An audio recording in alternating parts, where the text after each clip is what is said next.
role of a combat designer on God of War 3 is a complex role. Basically has anything to do with characters in the game. Any character you see moving in the game, attacking, fighting, are generally implemented by the combat designer. And then, of course, Kratos. What his platforming elements are going to be, what his new combat moves are going to be, what weapons he's going to use, how he's going to use them, how he walks, everything. I'm here with Jason McDonald, who's a senior combat designer on God of War 3. And we're just talking about the new features that we have in the game and what we're trying to add to the God of War franchise. Well, we've got some of Kratos' items in. He can grab a head and he can light stuff up. Now that we can play with lighting in God of War 3, we can make the entire room dark, have enemies that are attacking you in the dark, can't be seen.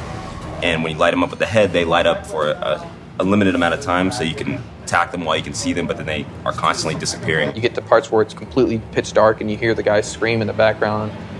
You use the Helios head to, find out where they are. The strategy gameplay, the combat side of it turns into you have to keep these guys lit to be able to hit them, otherwise you get screwed and they just destroy you in the dark.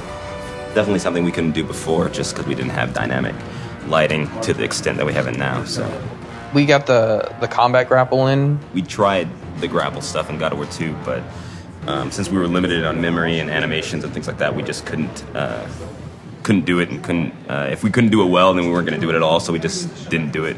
But now we have more space, more memory. Kratos is a very strong character, so when he grapples an enemy, he kind of just charges right in and plows through everybody. So the grapple system is exactly like that. You can launch somebody in the air and you grapple them and you plow yourself right into the air, right into them. If there's a crowd of enemies, you'll plow yourself through all of them. All this stuff was set up on Jason's free time.